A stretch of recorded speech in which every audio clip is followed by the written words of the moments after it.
everybody, I am Carrie Sheely, and I have put together a little module for you focusing on the now moment. And I would say this is actually a very interesting day in terms of modules, because what I'm doing really hooks into New News Mechanics of Manifestation module and into the Cosmic Clock module, which comes after this.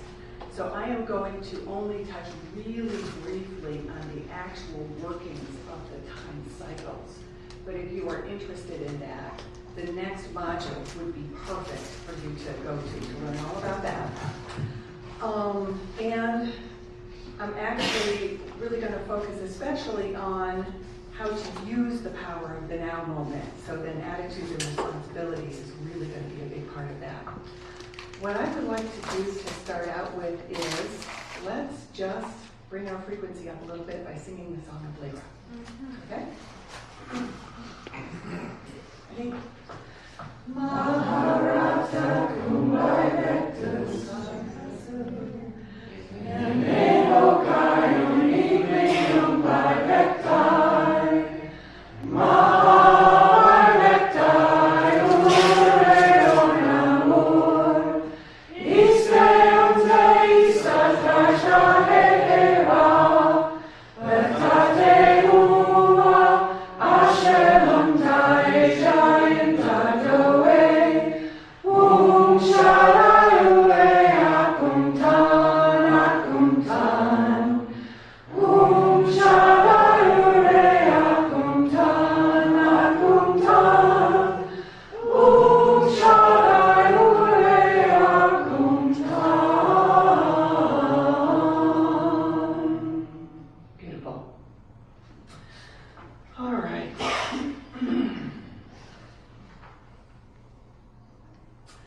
Let's have the next slide. And what we're focusing on a lot in this module is what I'm going to call backflow. And so I'm going to talk about here about where it all starts and what the essence of backflow is. In the body of Source, there was created the very first particle number 1, which was created out of the desire to create. And out of the very center point of that particle, actually a second one, particle number 2, emerges and comes right out from the center of that. And that is created out of both the desire and the intention to create. So this point right here is called the unicide. It is the central point of all creation. And right at that little point, there is a little crystal, and it also functions as a little doorway between the creation and the entire body of Source. So that what is possible is that when phasing happens and the particle splits into particum and particle, and that happens millions and billions of times, and the creation gets built up, there remains an opening back into the body of Source so that there can be flow back and forth, and Source can experience the creation, and the creation can experience Source, and they can flow back and forth into and through each other. The creation can be maintained eternally, and it has eternal life, and there is an open two-way communication between all parts of the creation and Source at all times. Now this doorway actually opens specifically at set cycles of time to allow big influxes of new creation energy to come into that creation.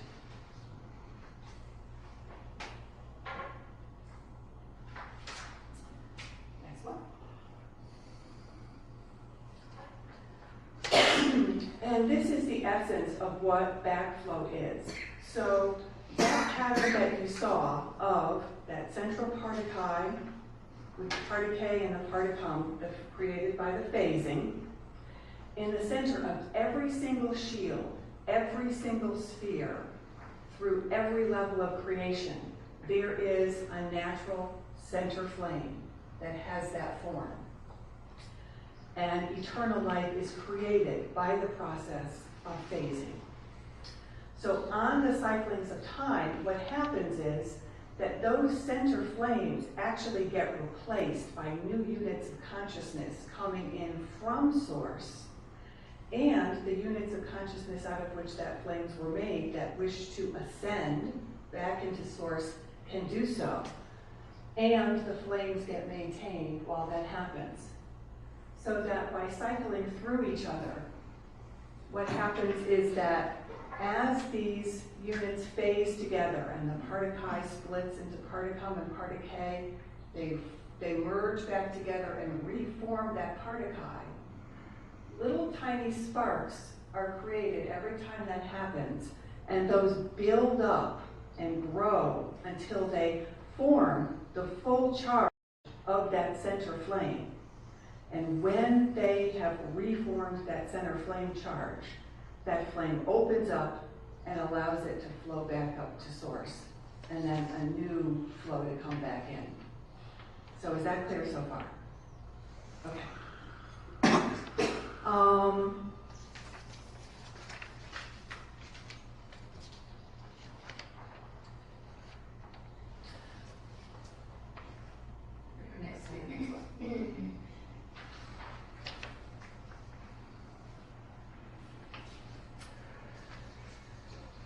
Now we're going to focus a little bit more on manifestation itself and exactly how the creation gets fleshed out. Now we're going to be talking about the manifestation transduction sequence, and it is in the 5 levels of the radial body that they serve as what's called the polarizing lens through which manifestation takes place, and we can perceive the hologram as external and as solid for us. And this manifests around every single one of the harmonic universes, around each one of their Huva bodies. And these are the layers of the radial body, tissue capsule. And it really is a tissue capsule because every single one of these layers, I'd like you to think of as a single unit of consciousness thick. So when we get into the actual now moment, you'll see how important that is. And what happens is that as you assemble your consciousness through the cyclings of time, we have a little seed atom that is a tiny blueprint that gets set in the very center of each shield, in the very center of the creation point. And as time occurs and the cyclings happen and the seed atom phases and sparks are created, those sparks gather together, they accrete on the blueprint, and they start to flesh out the encryption that is the original intention that is held in the seed atom. So you can think of it very much, it's exactly the way like we form as a fetus. There's a single cell, and there's a DNA blueprint. And as we go through all the moments of time, with every single moment of time, we're drawing in energy. And as we draw in energy, that takes form as more cells, and more cells, and more cells. And it's not like our DNA changes. We go from a single cell form to this form, and that is simply fleshing out our DNA imprint, our blueprint, through the cyclings of time.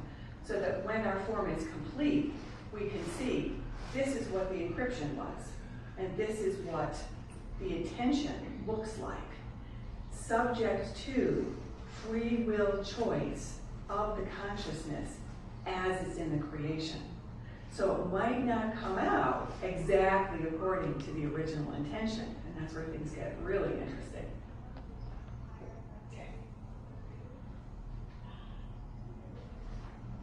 Oh wait, I want to say one more thing about flame body. Sorry.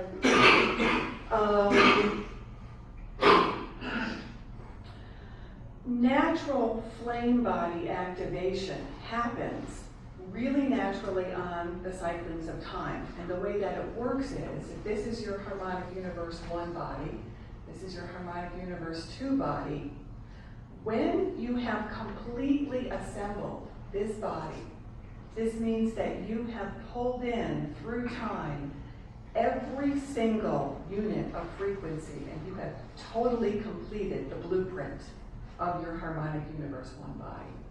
That means you've pulled in all the charge, and everything that is, shall we say, potential has become actual. And at that point, you fill out and you complete the flame capacity of harmonic universe one.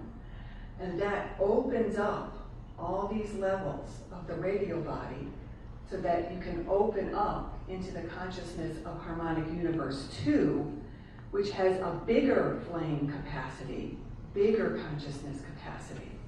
Remembering from Kathara 1, if there's any Kathara 1 people in the class today, as you go up the dimensions, every single dimension holds the consciousness of every single level below it. So dimension 1 has that frequency line. Dimension 2 holds dimension 2 and dimension 1. So it's more than twice as big. And then dimension 3 has dimension 3 and 2 and 1. So your harmonic universe 2 body with dimensions 4, 5, and 6 holds a lot more consciousness, a lot more frequency than your harmonic universe 1 body. So to be in this body, you have to be able to hold all that energy and charge, and you really have to have completed your harmonic universe 1 body to be able to do that. What we're doing right now with our flame body activation is it's really expedited and it's also buffered, because I would say with the status of things on this planet right now, most of us really can't say that we have fully assembled every single unit of consciousness, every single sub-frequency band of every stranded DNA that's in our dimension 1, 2, and 3 body. What that would really mean is that we would have no subconscious.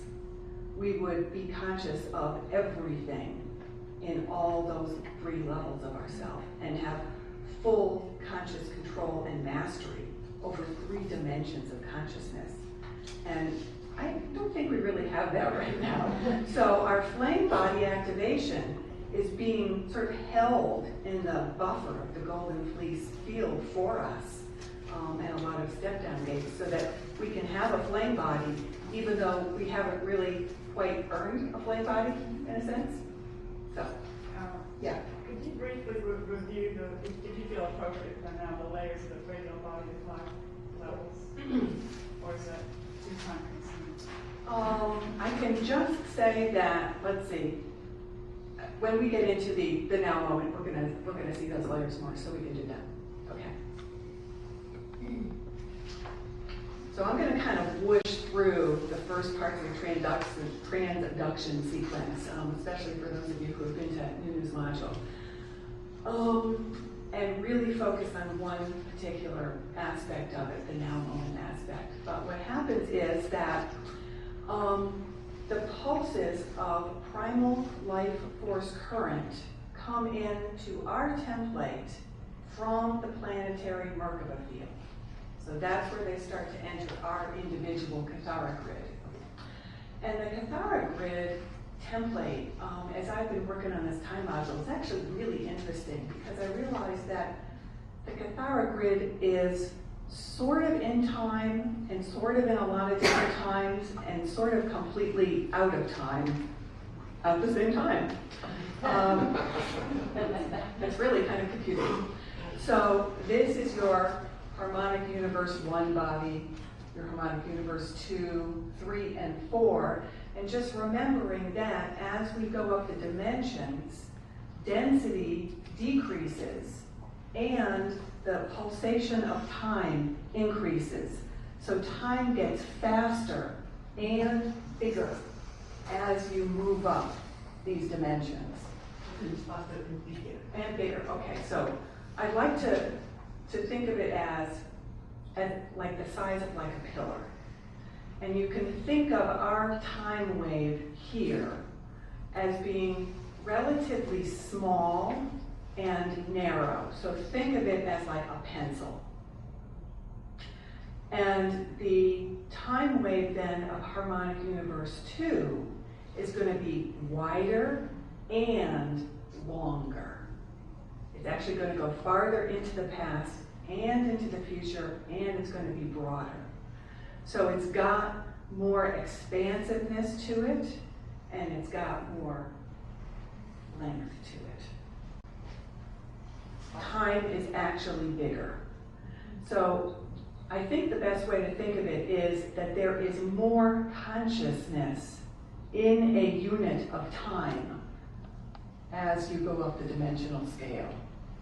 So the way it then feels here when you get that going, when you connect with the faster time cycles, is it actually feels like time is slow because there's so much time in a moment of time.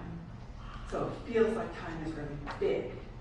And there's just plenty of time, which is a feeling I don't think too many of us have very often.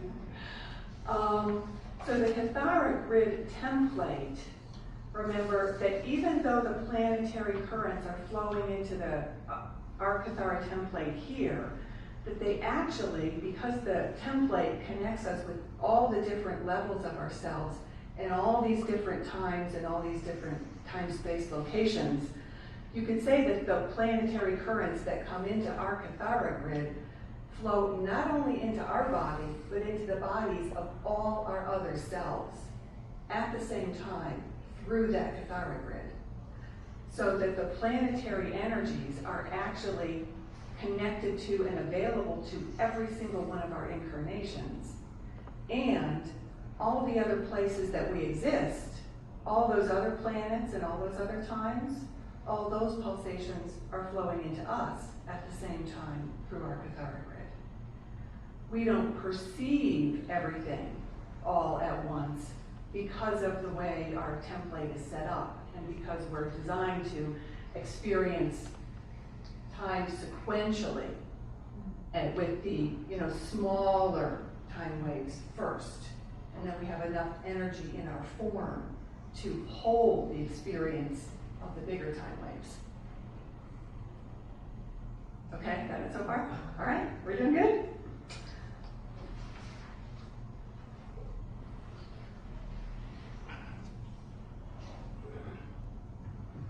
All right, so this is your three-dimensional Huba body, and this is your tissue capsule radial body, and then outside of that you've got a primal light field, which is also called a parameter field.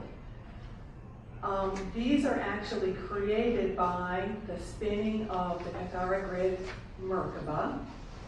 And this one is 2, only these are horizontal spins, and this one is a vertical spin.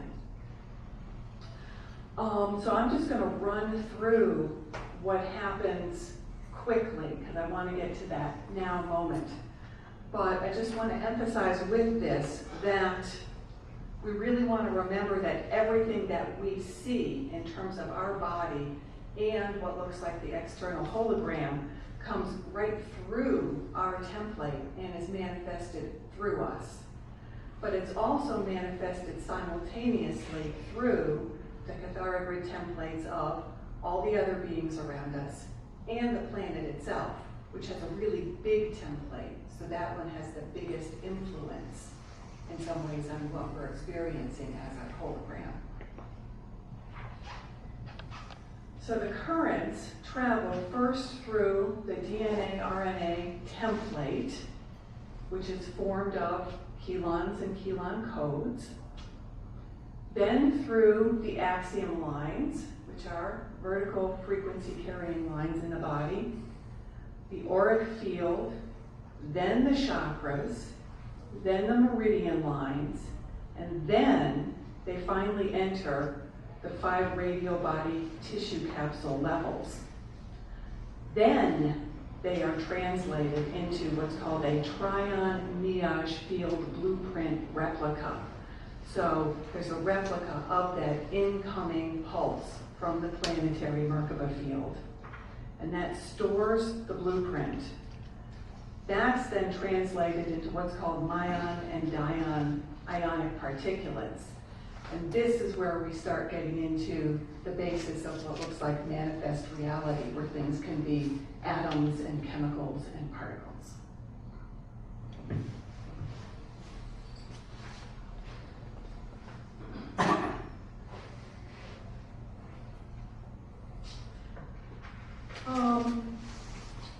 Now, as one impulse, one of those little primal life force current impulses, comes all the way into activation in the external hologram, at the exact same time, another pulse is released from the planetary Merkaba. That's called initiating, for the next part of the blueprint. So it's like the next level of frequency of your blueprint, starting out with the smallest frequencies and going to larger and larger and larger frequencies. So each unit of time has a little bit more energy in it, a little bit more consciousness. So you could say that the planetary Cathara grid regulates the rhythms at which these pulses of current are released, and the planet actually releases what's called pulses of time. Now, we will only experience the parts of the unified field that correspond not only to what's in our personal Cathara grid, but it has to also be in the Cathara grid template of the planet and the galaxy and the universe that we're part of. So anything that's not part of that template, we're not going to perceive in our hologram. And we all experience a common planetary reality field and time rhythm because we all, coming onto this planet, agree to adopt the time rhythm of this planet so that we can all co-create together a hologram that we can experience together. So even though we all have our own very individual experience in some ways, there is a commonality to it, and we do share time rhythms because we're on this planet and we agree to all come here together.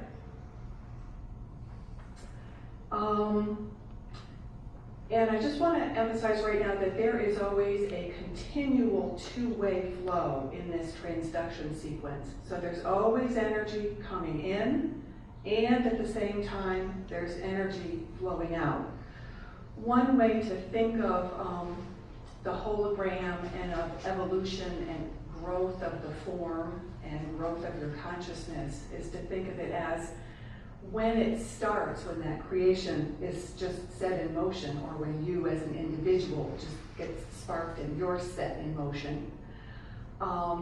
It's like there is undifferentiated frequency in the unified field around you that's not yet drawn into any form. It's not part of a template yet. And what happens over the cyclings of time is that all those little undifferentiated units actually get pulled into a template and manifested so that at the end of that cycle of time, for that level of being, all of the energy that's available is now manifested in the form. It's in the blueprint. And instead of being just all undifferentiated, now it's a complete form, and you can see exactly what you've created with that. Yeah. I'm wondering, if you look at that, the dots, the portion on the right side, in column on the right side, makes me think about, perceiving different timelines. That I had that occurred to me that I was perceiving different timelines, but it seemed like it was always like it just came up and I couldn't kind of direct it. I couldn't say, oh, now I want to see another lifetime or whatever. So what makes that bleedful, you call that you see another lifetime or another timeline?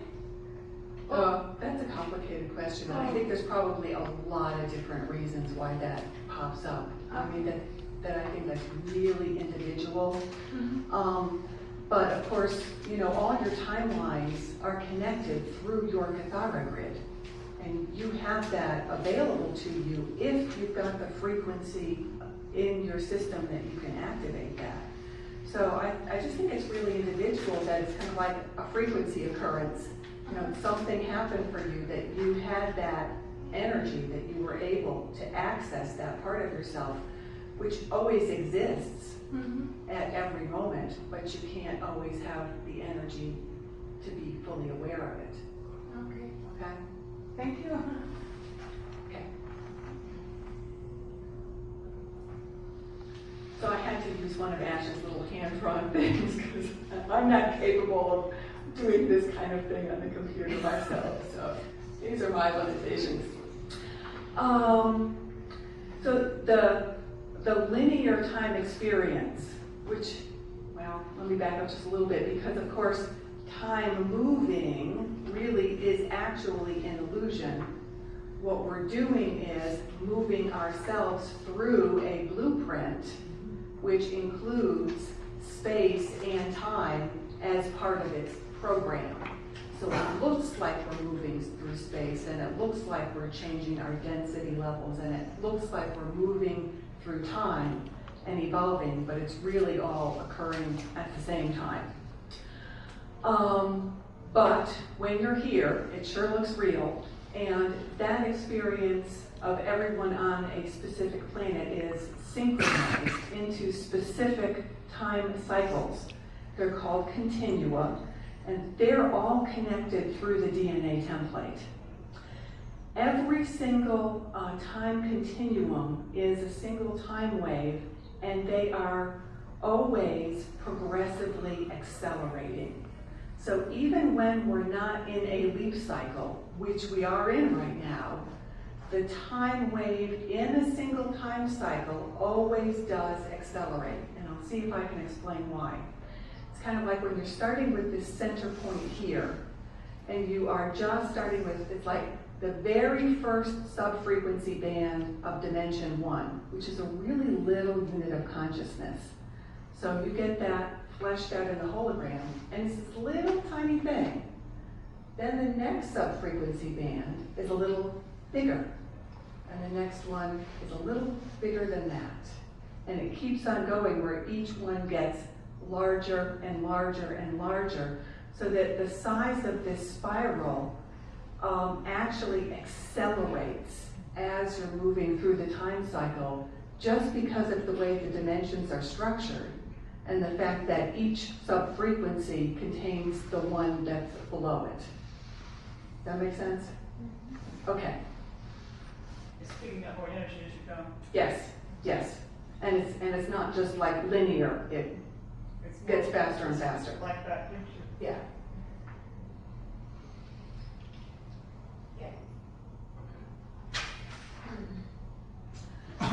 So finally we get to the point where the reality field flashes on. So we've got our primal life force currents that have gone all the way through all these different steps. They've come through the radial body. They've turned into Mayan-Dion field, and then they start to translate themselves and step down into subatomic and atomic particles and antiparticles. And we get actual molecules and chemicals and elements. That's when the body flashes on into manifest existence, and the pulse of consciousness continues to expand through and beyond the body image out into what you experience as the world around you, containing the elements that are in your template that then translate as perceivable experience that is around you. And so that flashing on is always coordinating itself and interacting with the flashing on of the planet that we live on and of all the other beings that are around us.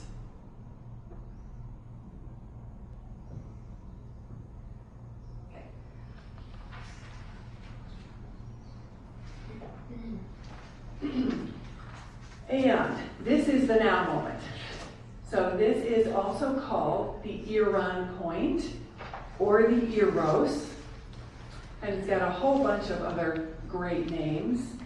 The Eros, conscious breathing life force stream, the breath of God, the living Holy Spirit, and the stream of consciousness. And this now moment is your present moment of creation power. So this exact moment is when you have the power to exercise your free will choice in terms of manifestation of this moment and the next moment.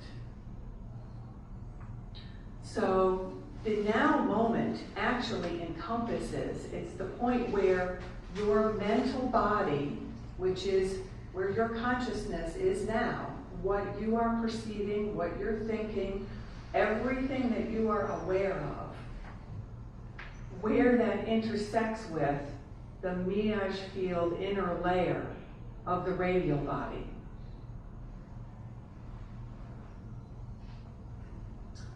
And let's go to the next one.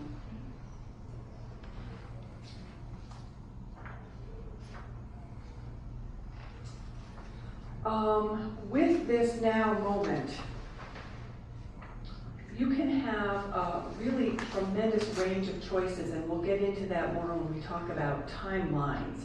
But you are limited in terms of your creation power to what is possible and available within the planet. And you can't just, shall we say, create any moment in time from any other moment in time. You are restricted to the way that the time cycles themselves operate. And when we're talking about moving the planet in particular from, shall we say, one timeline to another timeline, that can only occur during a stellar activation cycle. So when we're in this manifestation, we're restricted by the time cycles in terms of exactly what we can do frequency-wise.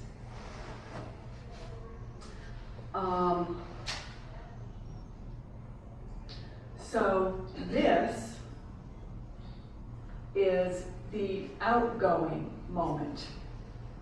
So this is the pulse of the now moment that starts to move backwards through the transduction sequence, back towards the planetary Merkaba field. And you could say it's going in, back towards source. This is flowing out into the hologram. This is a replica of that moment that was left in the Miage field. So the outgoing one goes right through there, and the incoming one also goes through that same point. Now remembering that these are like 1 unit wide. This is like a single unit of consciousness. This is a single unit of consciousness. And the incoming one is a little bit bigger, so it picks up the imprint of this as it moves through it, and it's larger than it, so it carries this program plus more in forward sequence. And this, as it's moving back out, now carries it in backwards reverse sequence. And those two pulses, one in forward sequence and one in reverse sequence, interact with each other right exactly at that now point.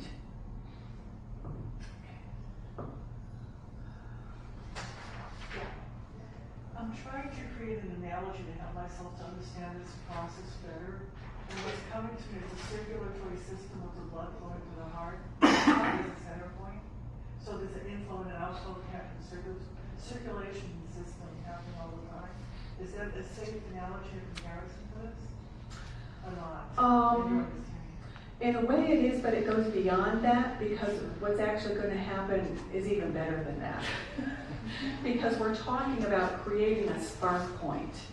And what's going to happen is that we're going to have those two things collide, merge with each other, and form like a particle unit that is going to transmute. So that actually creates something bigger and better. Yeah.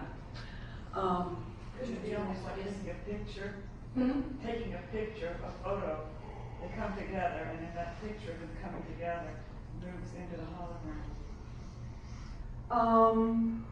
No, it's the point where we have the past picture and the future picture actually blend together.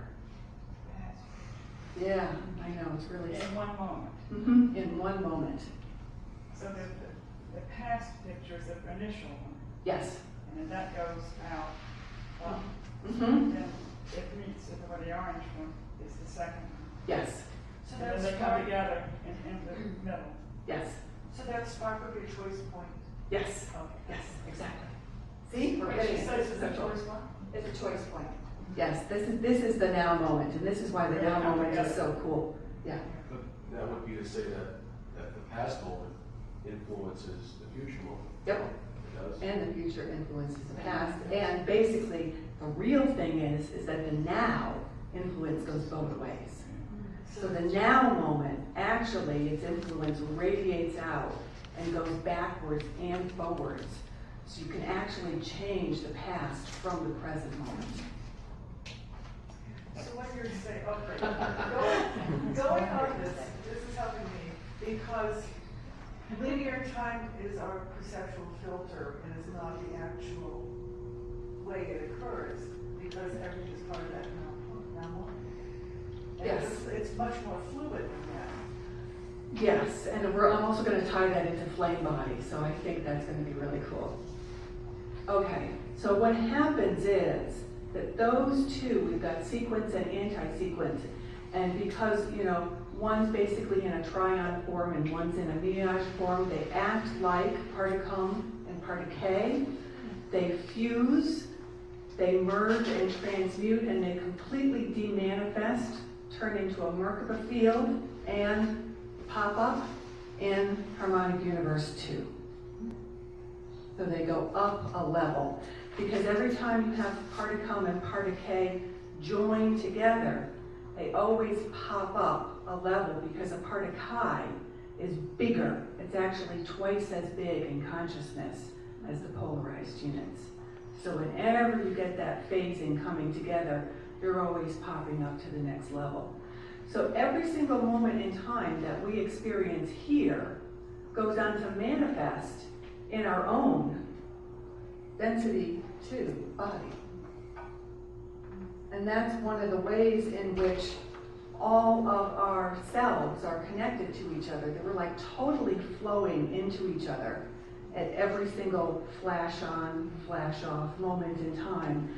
And this is synchronized through all 4 levels of your Cathara grid, harmonic universe 1, 2, 3, and 4 bodies. This is happening in a synchronized way, back and forth every moment. So if that pops up into the next, you said it's the next density, that affects us how? Results in what? Well, it basically means that the choices that you're making and the consciousness that you hold in this second right now are then available to you and become part of your soul body. So then that's like a moment in time for your soul body. It's like the substrate on which you form your consciousness there. So it's part of your memory there, and it's part of your body. But that helps us manifest in density 1, doesn't it? Because it overrides density 1, it's a bigger energy. It doesn't override because all of ourselves have free will I don't mean choice. to override, but I mean, how then does that relate to manifesting in this density level? I guess that's my question.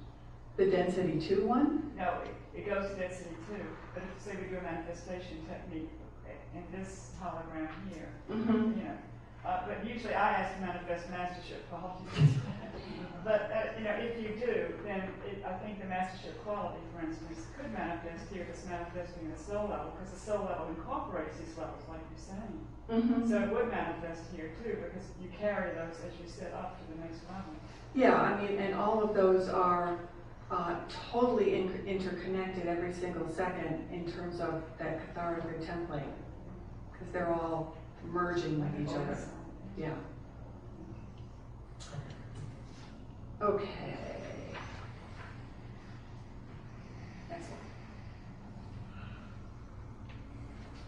And then we get the point where here, reality flashes off really briefly. Now this is happening really fast, and the speed at which it's happening is directly related to the time wave that we are manifesting on. So the speed that it happens here is going to be different than the speed that it happens in our harmonic universe 2 body, etc. So it's flashing on and off really fast, so fast that we don't perceive it. Does the speed equate to different frequency levels? Yeah, Okay. and different dimensions, different densities of consciousness. So just for a second, or a nanosecond, or less than a nanosecond, we're not there. And then the first pulse goes farther out of the transduction sequence, and I forget where it goes. You know, we'd have to trace back in terms of the transduction sequence. It goes into the meridian lines or the chakras, etc., every step backwards through that cycle. And then the pulse 2 flashes on its blueprint into manifestation. And because this one is bigger than the one that was before it, we perceive a growth, a movement forward, a progression in time. And we still have the memory of pulse 1 that's held in our radio body. And I guess as part of, just the way that always works, just in terms of the phasing process itself, when we have party chi and it splits into party cum and party k, so those are flashing on into manifestation. They fuse, they flash off and become a party chi. That party chi is always a little bigger than the party chi that it was before. So it's the same, it has the same encryption, it has the same identity, but its program is expanded by the experience of the party cum and the party k units during that tiny moment that they flashed on. So the party chi themselves are always actually growing and expanding.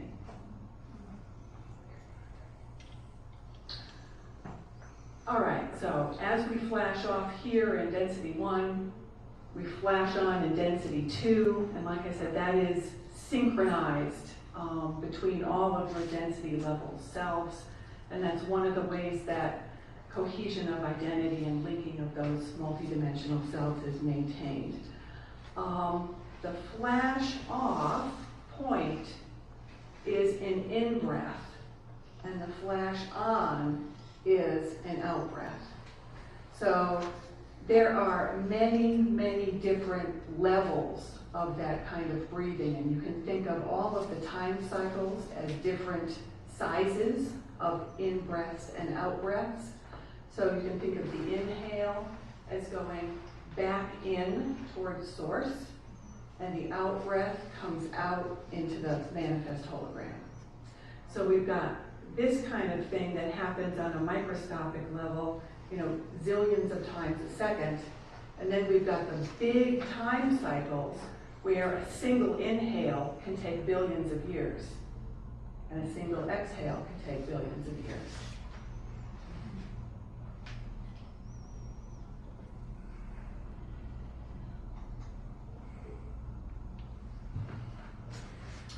Now, our Maharic shield holds the imprint for individuality, and the human species shield holds the imprint for what is called probability.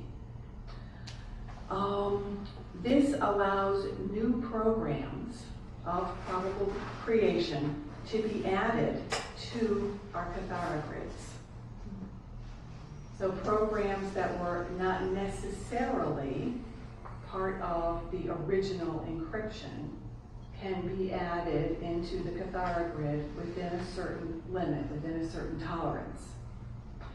So we've got some level of creative variation on the original divine blueprint. free will choice is part of the Christiac blueprint. But the ability in particular to choose new timelines that are not part of the current planetary program, at least is my understanding of one of the most important parts of planetary stewardship and the purpose of humans being on this planet. That is that since the fall of Terra, Earth has not held within itself the shield of Aramatena, its own Maharic imprint that lost its connection to that shield. So that part of the human mission is to restore that shield. And it can only be done during stellar activation cycles. We'll see more how that functions, but basically humans are here partly to have the use of our free will choice to bring the planet into a different timeline than its current Cathara grid is actually capable of holding. So free will choice and probability is absolutely essential to creating something brand new that isn't possible in a creation that is damaged. Is that clear? Okay. Can you just speak a bit about that second point about creating variation of the original being allowed in certain limits? Okay. Being what, the laws of mechanics of Yes, yes. The ultimate choice point, shall we say the line in the sand, is at the level of the intersection of the universal and the cosmic Cathara grids. So that free will choice is allowed up to the point at which the blueprint itself could sustain irreparable damage. And at that point, we hit override.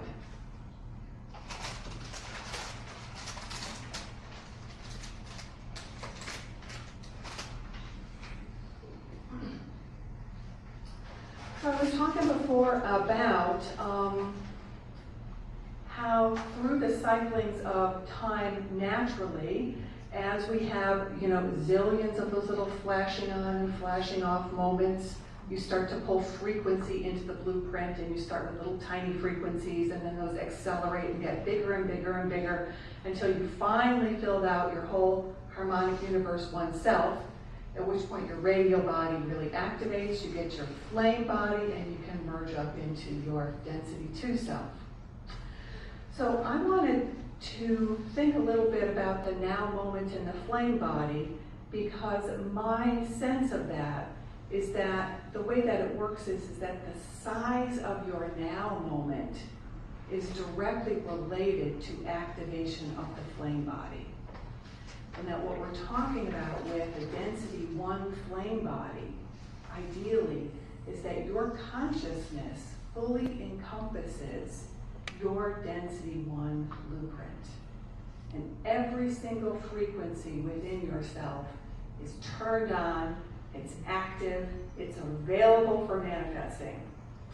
And every single one of those little points is included in your now moment.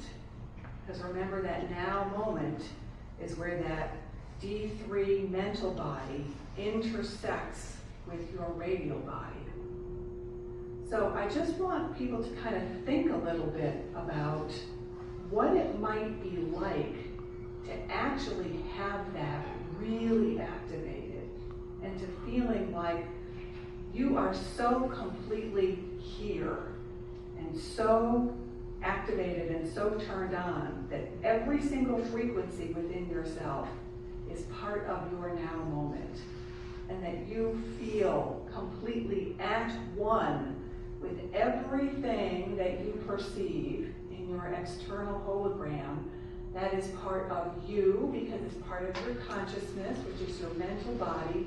You are at one with that. It is you, you are it, and it's available for manifestation.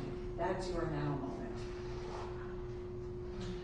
So when Ash talks about everything happening in the now, kind of like in a real technical way, sort of geeky way of looking at this, you know, for me, it's like every single level of flame body that activates increases the size of your now moment. And in a sense, we could kind of say, you know, going all the way up into your now is the whole Veka.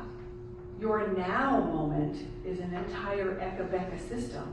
And can you imagine your consciousness being that big, that, like, you are the Eka-Veka? Well, God's flame body is the whole thing, from the Akasha Aya and up on down. So it is true. That is the now moment for Source. And everything in that flame body is completely available to Source's consciousness. And it is totally aware of every single thing in that creation at every single moment. So we can really, I think, use that idea in our own flame body activation and in the choices that we're making in all of our now moments, because we have the free will choice to do things which are going to rapidly increase the size of our consciousness. And, well, we're on definitely an acceleration cycle, so let's go into the next stuff and do some more about that. Okay. So, genetic time codes.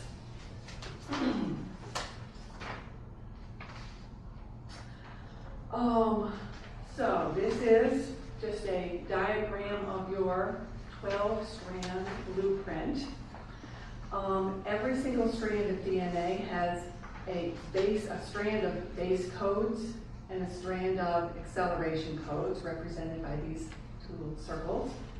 And between every single strand is what's called a fighter code, represented by these little Merkaba forms. And the fighter codes activate in response to opening planetary star crystal seals or manually opening the kitchen. Manually opening the star crystal seals in your body. Now, the star crystal seals are the ones that are in between your chakras. So what those are is, you know, they're little crystals that hold the program of half the dimension below and half the dimension above. So they would normally activate in any stellar activation cycle when all the dimensions, the Merkabas for all the dimensions start to line up together and all the frequencies from all the dimensions flow into each other and totally line up. Because the star crystal seals control the angle of the Merkabas for each dimension, and that's the angle at which your particles spin. It's the axis on which your particles spin. So when those start opening up, the axis of your particles starts to blend and merge with the axis of other dimensions, so those can become one single unit of consciousness. So, not surprisingly, these fire codes are called genetic time codes because they allow all the different time cycles of yourself to blend, and your incarnate one time cycles can join with your soul time cycles, your oversoul time cycles, and your avatar time cycles. And the way that it actually works is that the acceleration codes of a particular strand fuse with the base codes of the strand above it. So we get that particade, particum fusion turning into partikai. And when that happens with the whole template, it completes with the acceleration code of strand 12 actually loops all the way under and hooks to the base code of strand 1. So it is one complete unit. The whole thing turns into partikai form, turns into light, flashes off, demanifests, and you go wherever you want, which sounds pretty cool.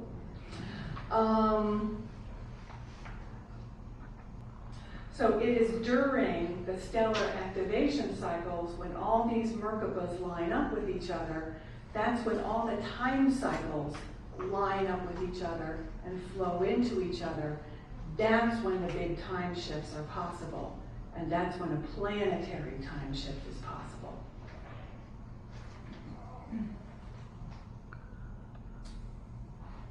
Okay.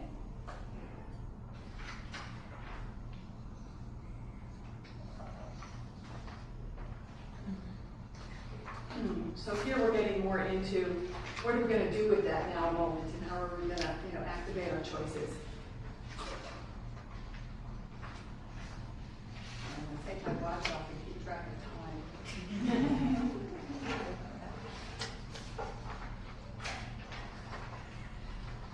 Okay, so probability timelines. These are a set of 12 experiential manifestations that arise out of singular events, and they're structured exactly like dimensions with a blueprint of 12 probabilities. And we're dealing primarily with two different sizes of these in our current time cycle.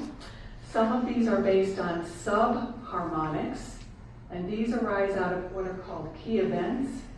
And those timeline sets are called Rushe-A probability lines. The ones that are based on full harmonics arise out of what are called master events.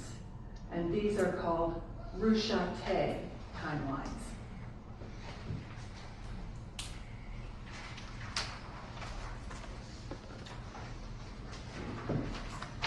Now, some of these probability subharmonics or harmonics are called turnstiles, and these are polarized. And these are dual event lines from which you can either accelerate up or rapidly decelerate down. So that's why they're called turnstiles, because they can go either up or down really fast. So these are the ones that are the turnstiles. 1, 3, 6, 9, and 12. To the next one.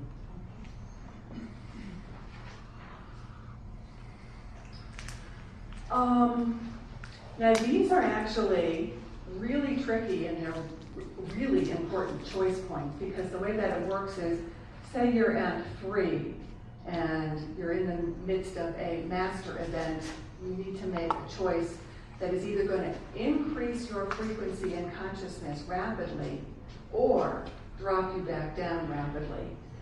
If you're able to make the choice that increases your frequency, you will rapidly jump all the way up from the 3rd probability to the 6th, and you will bypass 4 and 5. If you do not, you will go all the way back down to 1. And this is true even if you're at 9. If you're at 9 and you're capable of making the leap, you'll go up to 12. If not, you're going to fall all the way back down to 1. And then it starts going to 2 and 4? Yes. Or go to 3? Yeah, and if you fall back down to 1 and you are then out of that possibility time, you're kind of out of the leap possibility moment, then you got to crawl back up. Because the way you go 4 to 3, 6. Yeah. Which way you go then? 1, 3, 6 again, or you go 1, 2, 3, 4? It just depends on what is happening in the planet at that time and what is available to you.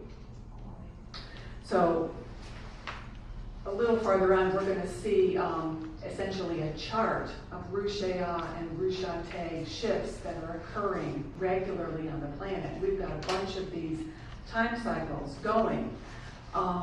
So we're in the midst of a period of time in which a lot of these are available to us. So it's like we have a possibility of tremendously accelerated evolution if we make the Christiac choices that are actually going to increase our frequency. And what I think is really interesting about those particular probability lines is they actually represent the Amareya pathway in the blueprint. Because you can see, they go 3, 6, 9, 12. That's the blue flame line. So all these Rushéa and Rusha-Te shifts represent huge acceleration. And all of these represent basically really rapid integration, if we can make the jumps, of whole densities of your consciousness in one jump. So it's not like you do harmonic universe 1 and then you kind of start at the bottom of harmonic universe 2. You could integrate your soul level and your oversoul level and your avatar level really fast if you can stay up with these time shifts. So it means that ascension will be not to Tara level. Wait, we have a Ascension to Tara, first to Tara. But this, the way you tell, you can ascend all the way to Gaia and higher. Well, not only are we talking about just within the universal Kathara grid, but what's actually happening right now, which we are going to talk about more, is that superimposed on these time shifts, kind of like, think about it like, you've got your Merkabas and then you've got your bigger Merkabas. Like we've got our density 1 and density 2 Merkabas that are pretty little, and then our density 3 and density 4 Merkabas. Kind of encase those and funnel into them. It's like, think of it like a set of nesting funnels. We've actually got a whole series of nested time leap cycles plugging into each other.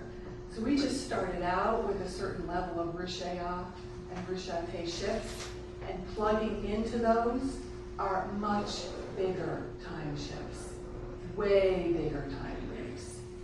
So we're talking about way out of the Veka into the Eka and Akasha and Akasha A levels. Yeah, it's like way out. So, yeah, I know. And it's like, we're just sort of limping along in our half-hosted flame one bodies going, okay. All right.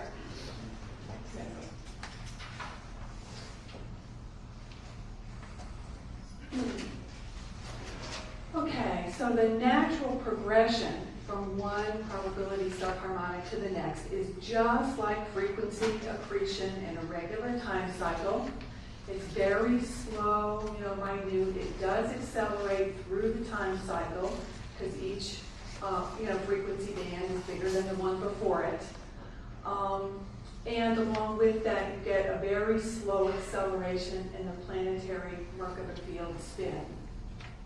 So that's just part of your organic dynamics of your regular time cycles. We've got here what are called the hypertime leaps, the Rushéa and the Rusha-Te probability timelines. What happens with that is a very rapid spike in your Merkaba spin speed, which creates a temporary acceleration of the planetary time pulse. And that condenses time and creates the experience of time slowing, expanding, or standing still for the planetary light field.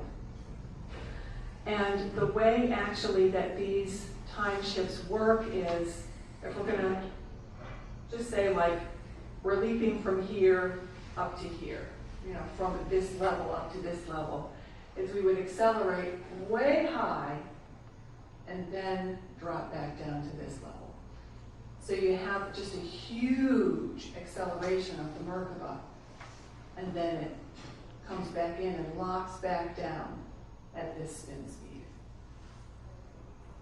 And naturally enough, going through these creates a little bit of stress on the biology.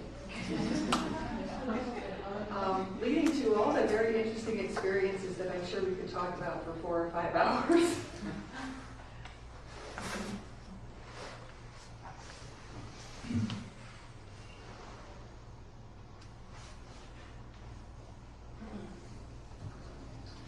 So every single time shift, whether it is part of just the regular, slower time cycles or part of the leap cycles, they all involve an acceleration of the Merkaba field and the time pulse.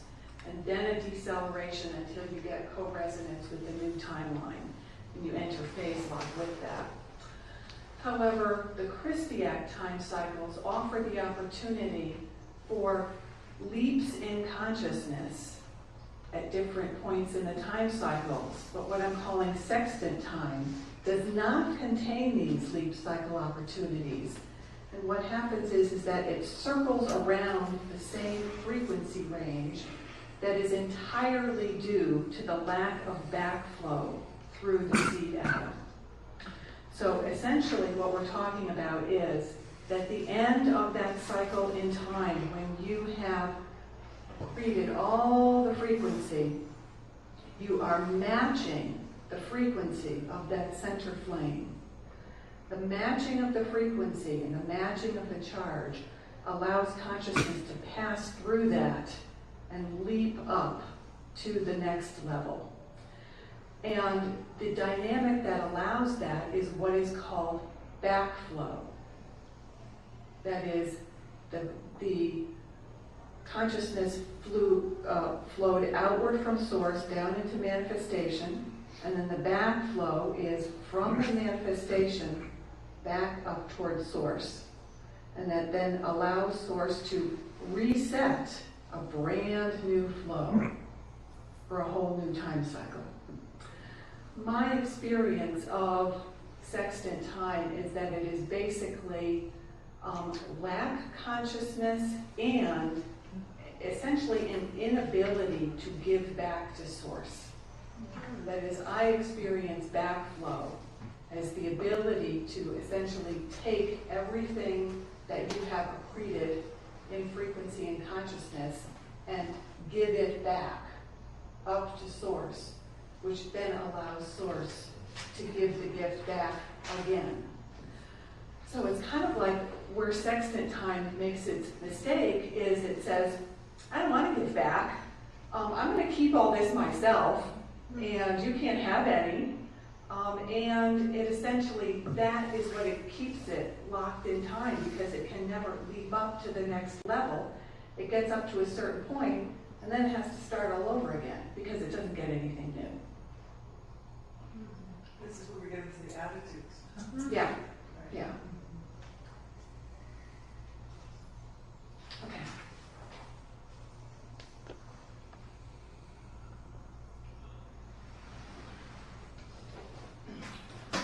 When consciousness enters a manifestation, including a whole time matrix, for the first time, it has to walk through time the slow way and reassemble itself through the organic, slow cycles of time. So essentially, through the stair-step creation model, source has to fragment itself into smaller and smaller and smaller pieces to get its consciousness into all the different dimensions. And to exit from the time matrix and have the possibility of ascension, you need to pull all those pieces back together. You need to pull all that frequency and consciousness back into a single form by walking through the cycles of time until you can exit the time matrix. But once you do that, you acquire what are called capstone codes. And if you should choose to come back into a time matrix for manifestation, those codes come back with you. And what that does is that allows you a lot of freedom with regard to time. And it makes your relationship to time much more flexible, because you have within you now, encoded in your own template, in your DNA, the codes that go with every single one of those time cycles. Because you walked it and you earned it, so it's in your template now. And you hold everything in that time matrix, and lots of things that can be outside of the time matrix as well in terms of the sound fields. So that's what indigos are, is they have walked through the time matrix at least once, achieved some level of ascension into the sound fields, and have the codes of those time cycles available in the body, And they're available in the body for a specific purpose, like to help out a planet that doesn't have that time code. And when the stellar activation cycle comes, you can activate it in your body and assist the planet by bringing in a time pulse that it doesn't have.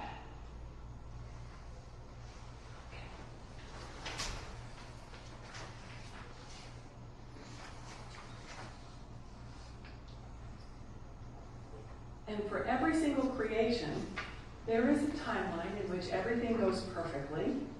And basically, it's like the time matrix gets set, and everything makes the Christiac choice every single moment of time, and the whole thing reassembles itself in one time cycle and just pops right off and returns to at one and in one cycle.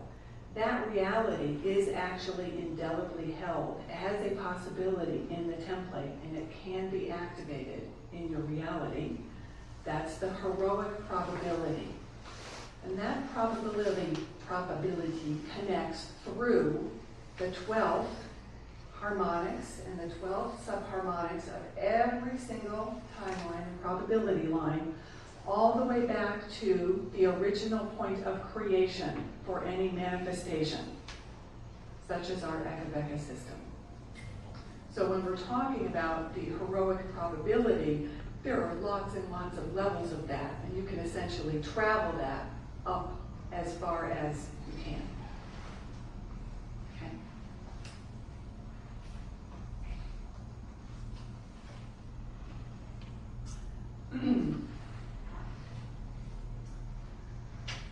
Now, in terms of the time cycles, these diagrams represent the phasing of the arcs and the breath cycles. And every single manifestation goes through this phasing process. This is the initial, just begin phasing, hop on into manifestation. Goes through many, many cycles of this before it reaches a leap cycle point at which the Anatolia, the Athanatolia, and the full flash off and demanifestation out of that entire creation are possible.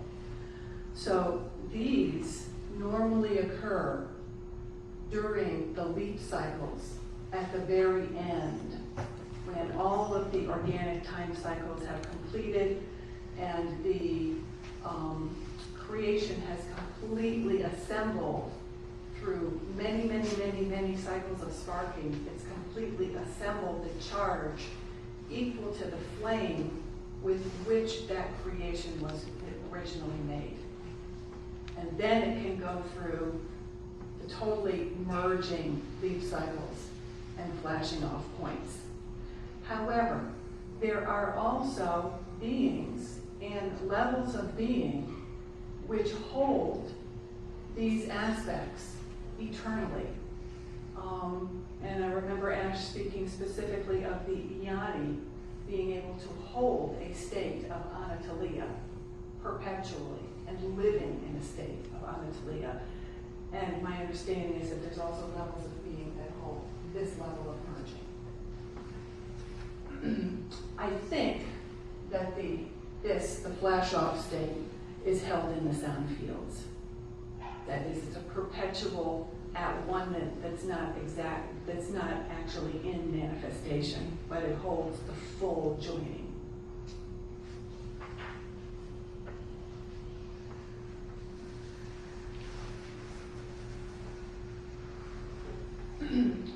So we're just talking a little bit about the time waves that you can have in your own body and your personal breathing rates control the rising and falling momentum of your ethos pillar and the phasing of your lotus arcs.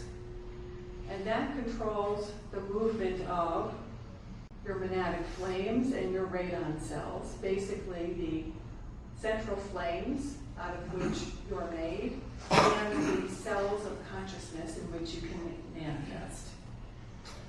And We've got then the speed and frequency of the pulses that are released out of the monad, the rate of your shield spin, and how fast your Partakai phase, your base pulse rhythms, and your personal time wave.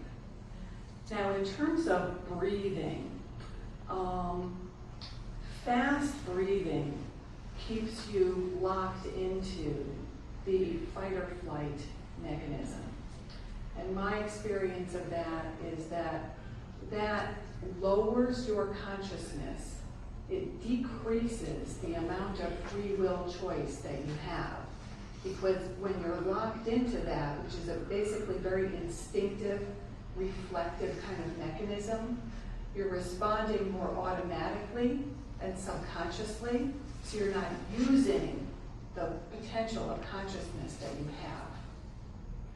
So what you really want to be doing, and you'll notice almost always when we do techniques, is we are slowing the breath down to increase the amount of time and frequency in the moments that you have available to you, and to get you out of automatic responding into activation of your consciousness and activation of your free will choice.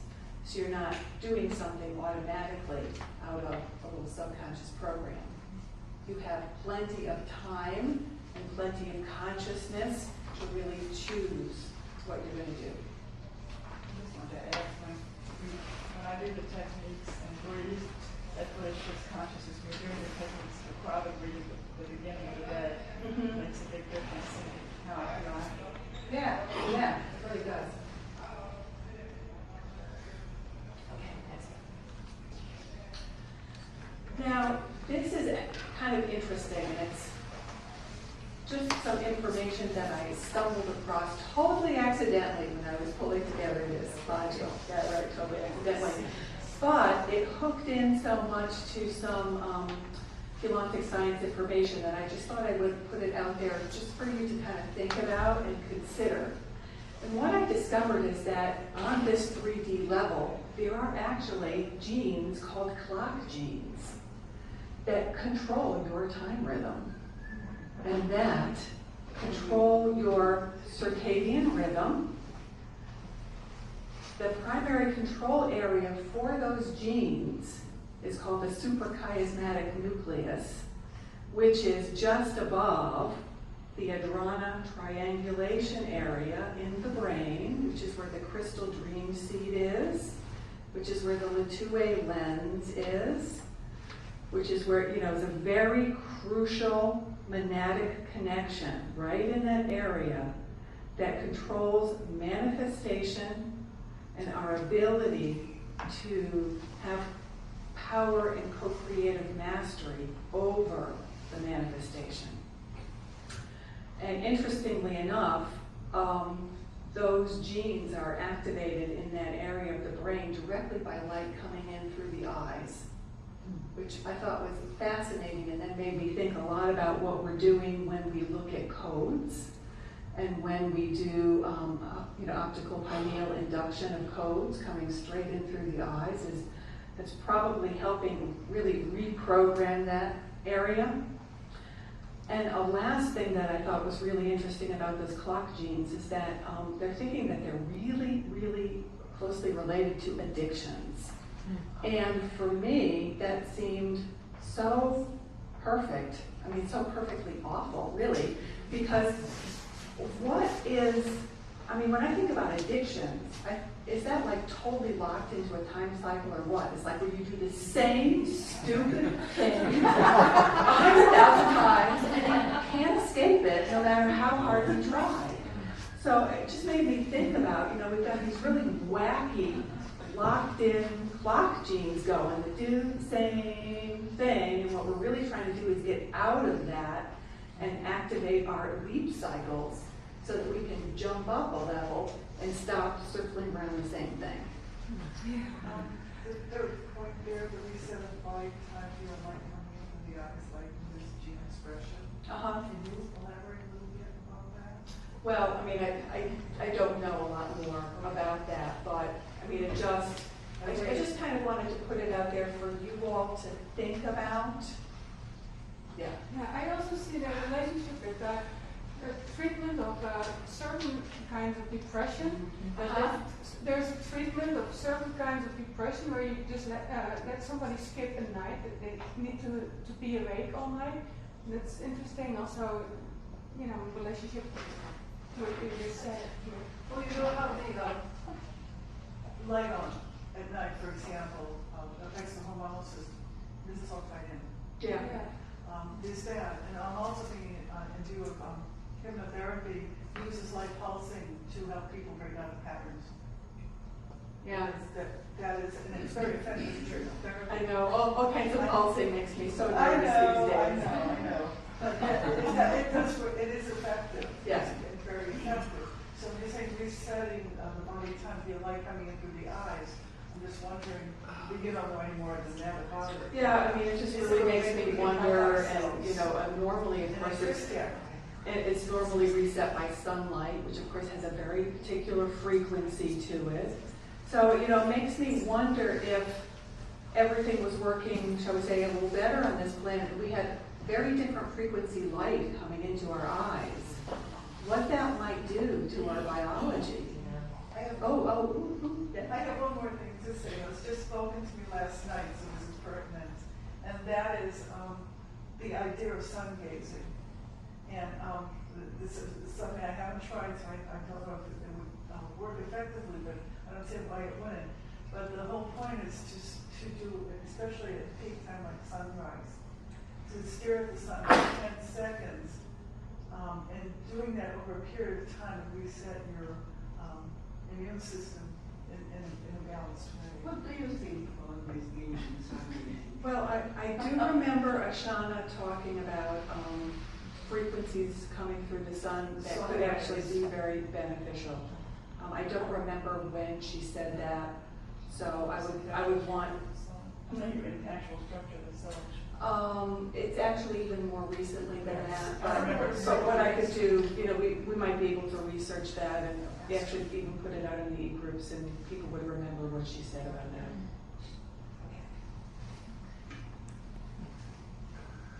Now, starburst response is one of those bigger funnel things that are kind of plugging into that reset cycle. And starburst is a reset process of the time and dimensional spectra of our Eka system and its parallel that's coming from the Akasha level.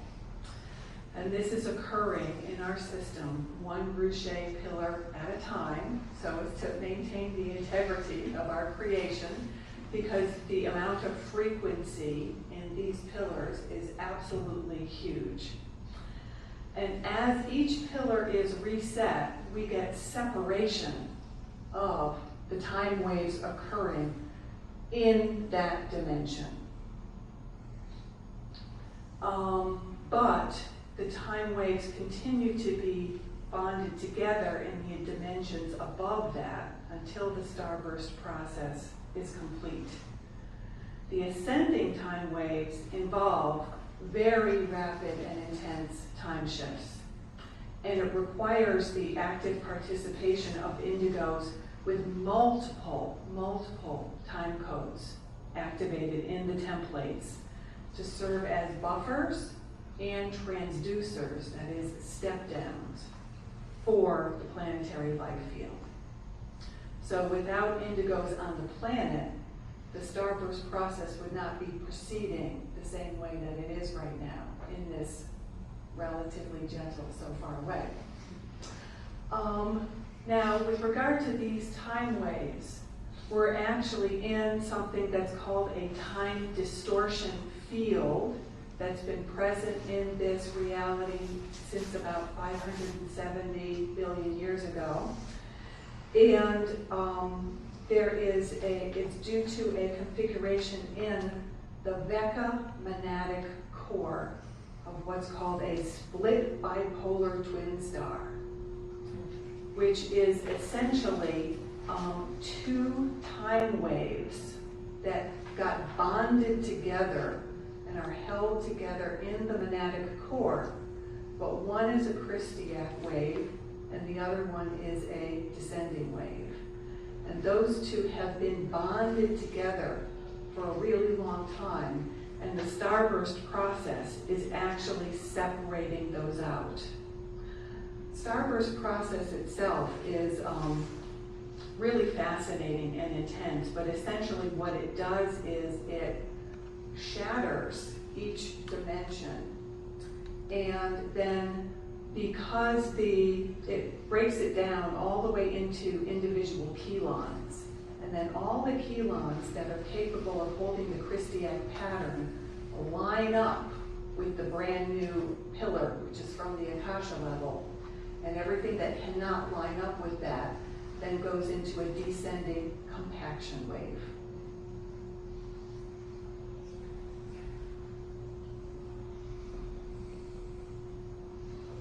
The Akusha crystal is the very first chelon in the Akasha base shield, and it's called the first creation code God seed memory crystal, and it's actually the heart of the genetic time code template for all biological forms.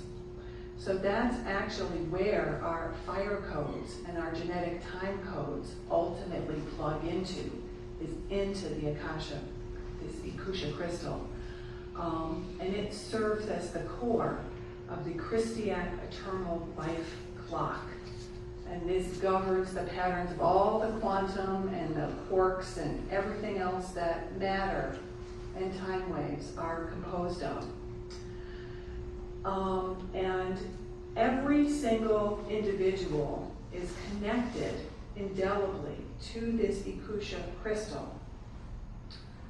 However, if you reach the point of monadic reversal, where your connection to your core flame closes and you can no longer receive and do backflow, primal life force currents to and from source, you will basically drop off the map of the Akusha crystal. It's called the dropping out of time, and there will no longer be a record of you after that point in time.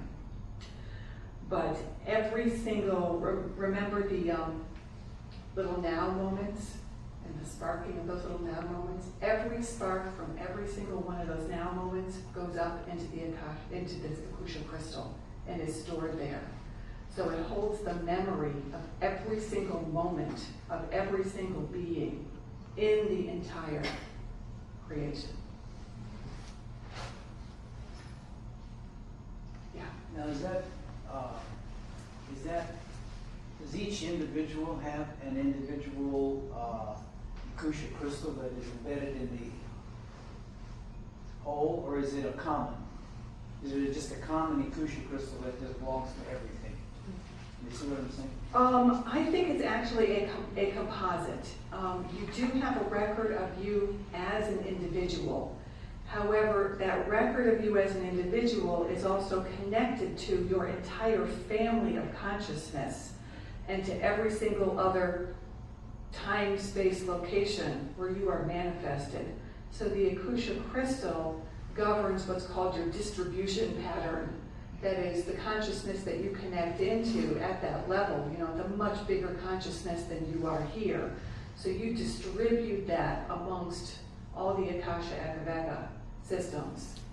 And all of those are connected to that point. So it's got a record of all the individual lines, but they're also connected up into a central point. Is it something we are casting connected or casting Can I just, I know the Moroccan DVD, it's a good one. We're talking about the Akusha crystal. And I'm not going to say what we did there, but maybe I shouldn't. But can I? Yeah. But we did. She says no. No, but it would be a good DVD to look at. Oh, what's this again? She's a Moroccan DVD. Okay.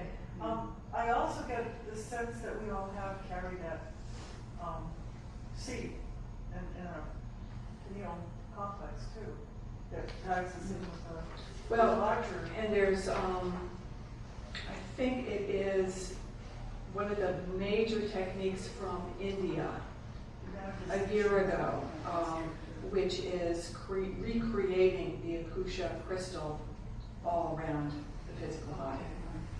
And being able to recharge and reconnect with that crystal with every single breath and fill it with full 360 common charge flame.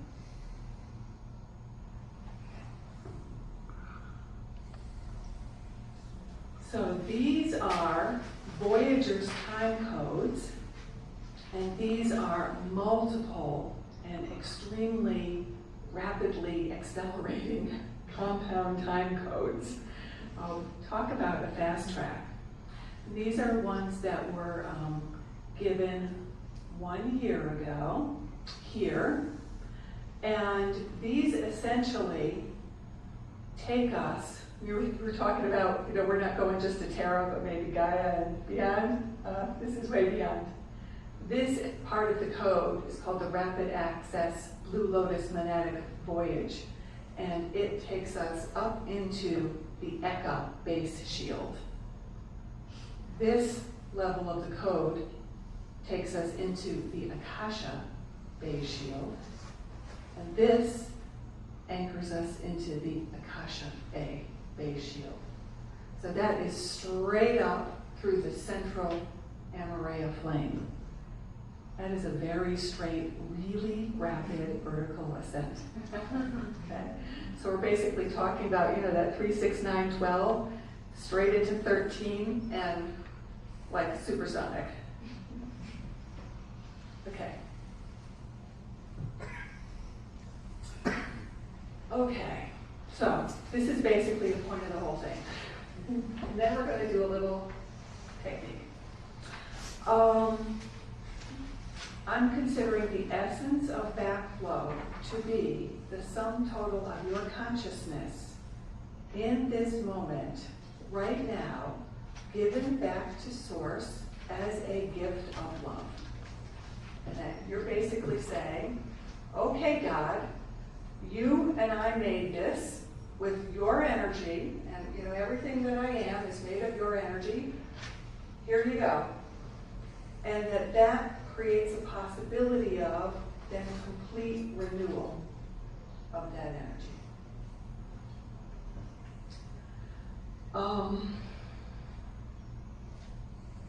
And I would say this is where the attitudes and responsibilities will really help you activate that highest probability so that you can ultimately transcend probability entirely, which is my understanding of what the hub worlds are. They're basically entirely beyond probability.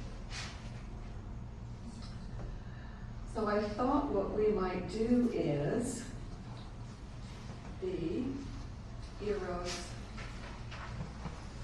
and Amareya flame, technique 8A. And as we're doing that, really focusing on our now moment and our consciousness. So yeah, we don't even need those. Okay, so how about that?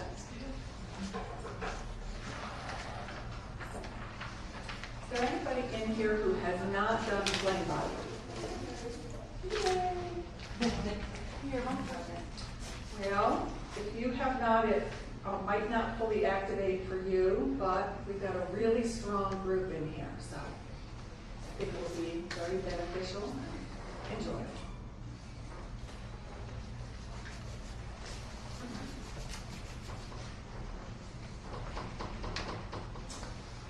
I think I do want the next slide because I think it's at the Akasha.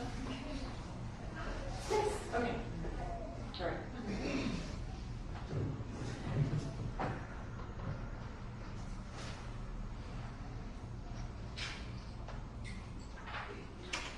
Okay, so let's all relax. And we're going to take in the Akasha symbol so that you can fully visualize it in your mind, the center of your brain, to your pineal gland.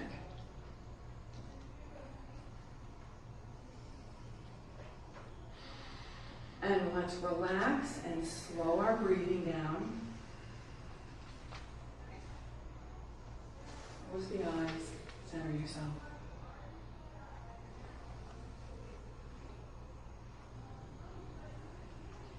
Inhale, and then forcefully exhale, pushing the Akasha Hierophant from the pineal into chakra 13 at Earth's core.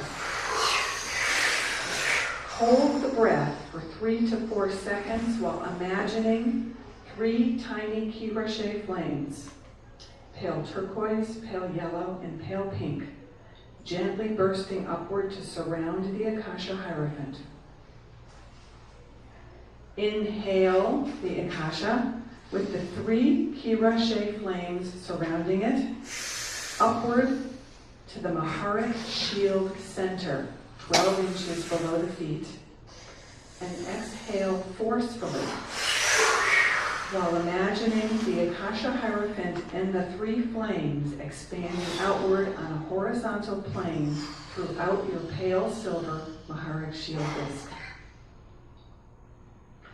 As these flames and the Akasha move outward, imagine the Maharik Shield disc expanding outward to about 4 feet wide. Hold the breath for 3 to 4 seconds following the exhale, visualizing that the Maharik Shield now vibrates as cycling currents of pale turquoise, pale yellow, and pale pink ki rache frequencies blend with the pale silver D12 Maharik current. Try to sense a gentle buzzing sensation as your Maharik Shield frequencies accelerate in oscillation rate to carry the ki rache current.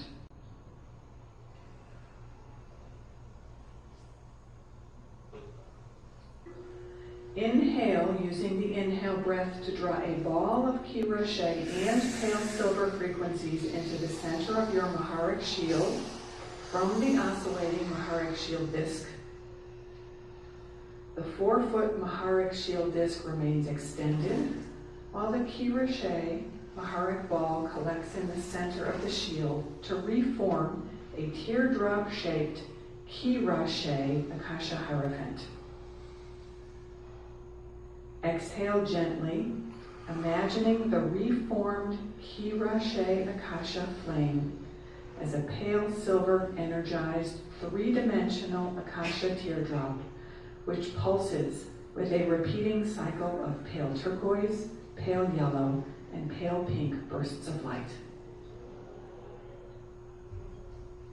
This image of the Hierophant as a 3-dimensional Akasha teardrop with pulsating bursts of the ki rache color sequence will now be referred to as the Akasha flame. Inhale slowly, using the inhale breath to simultaneously draw 3 chords of ki rache frequency up from the Akasha flame to the Iambi point just below your navel. A thin cord of pale turquoise current extends into the chakra in the ball of your right foot. A thin cord of pale pink She current, D15 Irae, into the chakra in the ball in your left foot. And a cord of pale yellow Ra current, D14 Mane, extends directly up your central vertical current to the base chakra. Inhale these 3 ki rache currents up into the body at the same speed, imagining that the pale turquoise and pale pink currents run up the legs and then arc to the center of the body, merging with the pale yellow center current. All 3 currents joining at the Iambi point, just below the navel. Exhale gently while imagining that the meeting of the 3 ki rache chords forms a glowing emerald green crystal in the Iambi point.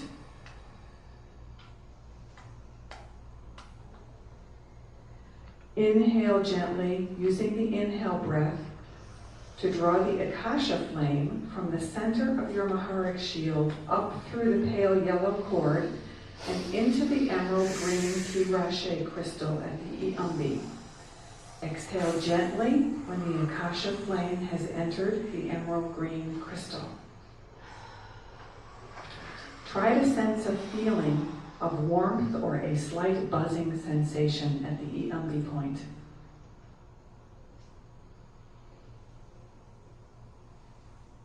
Now inhale a pale silver cord of D12 Maharic frequency up from chakra 13, drawing it into the Akasha flame within the emerald green crystal at the Iambi point. Exhale forcefully, while imagining that the Akasha flame and emerald green crystal pop, releasing the Ki Rashe and Akasha flame frequencies into the Iambi point. Now breathe gently and imagine that a small, pale silver, indigo blue violet flame, about 2 inches high, spontaneously ignites within the Iambi point. This is the seat of the celestite crystal that houses the pale silver, indigo blue violet Eros flame. Activation of the Akasha flame, the Ki Rashe and Maharic currents within the Iambi releases the power of the Eros flame within the Iambi point.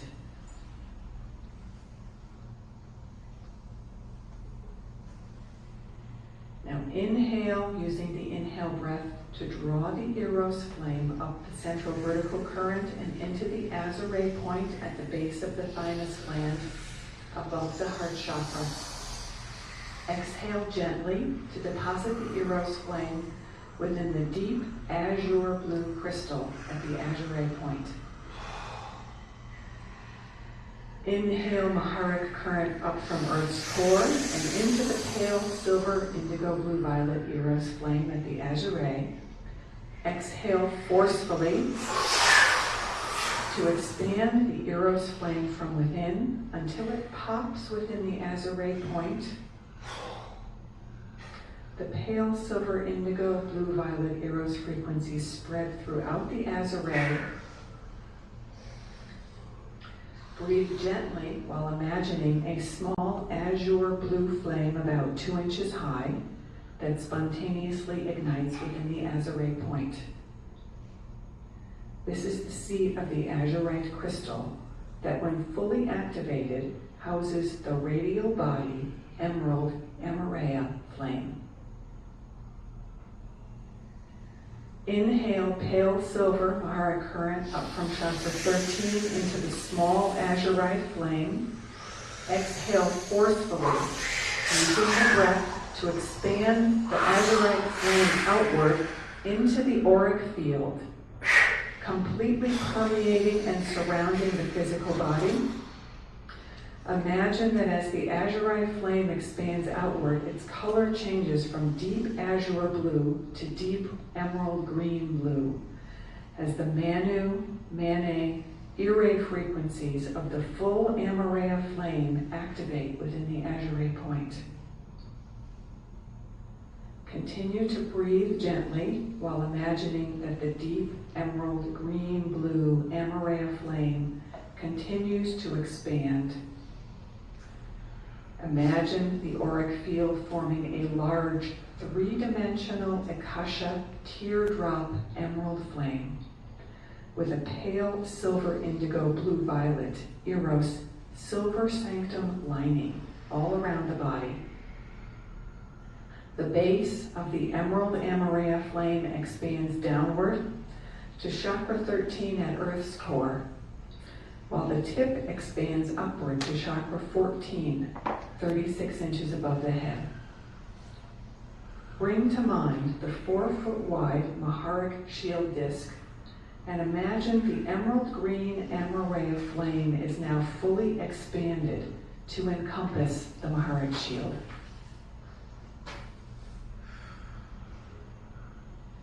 Now return your attention to the Azure point at the base of the thymus gland. Inhale pale silver Maharic current up from chakra 13 to form a small 2-inch high pale silver Maharic flame in the Azure. When you exhale, forcefully push this flame up from the Azure into the pineal gland at the center of the brain.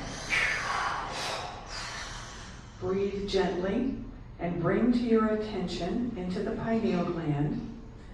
Imagine that the pale silver Maharic flame there holds 2 tiny crystals at its center that appear as sparks of light. One a vibrant violet of D7 frequency, the other metallic yellow gold of D8. Inhale Maharic current up from chakra 13 into the flame stationed in your pineal gland. Exhale forcefully, using the breath to fill the Maharic flame with a burst of Maharic current.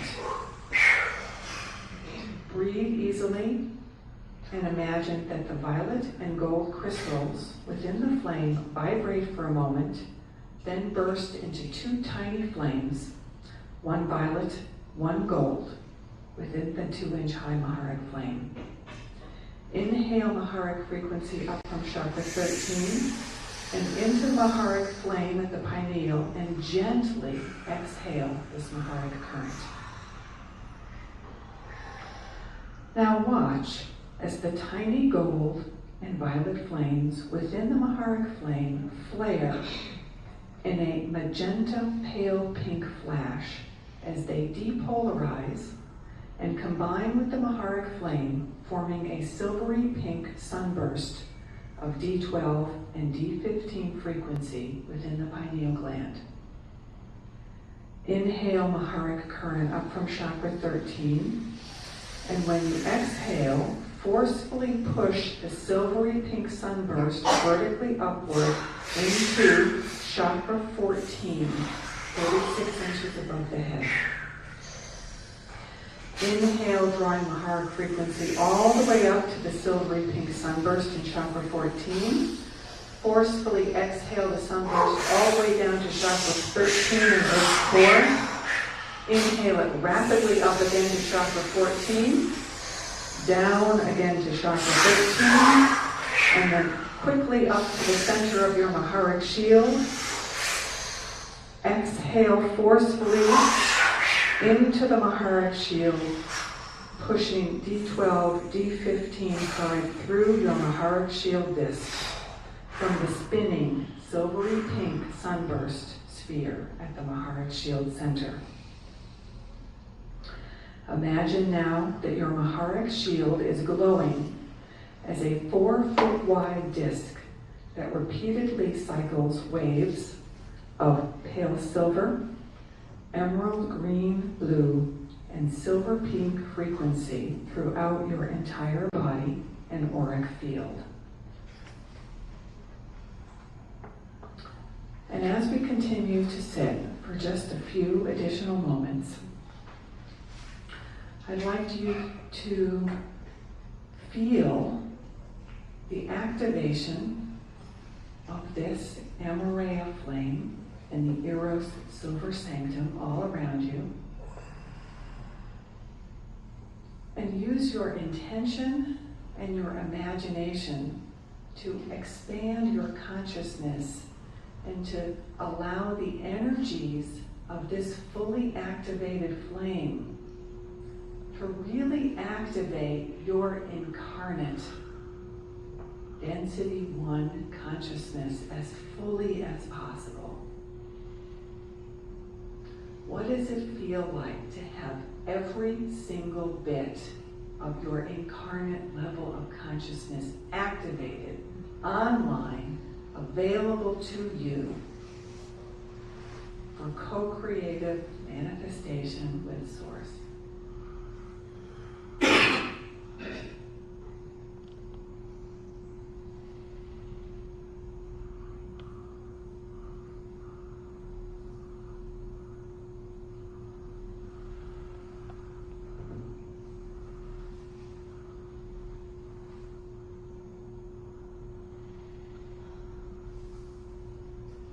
And then when you're ready, just gently open your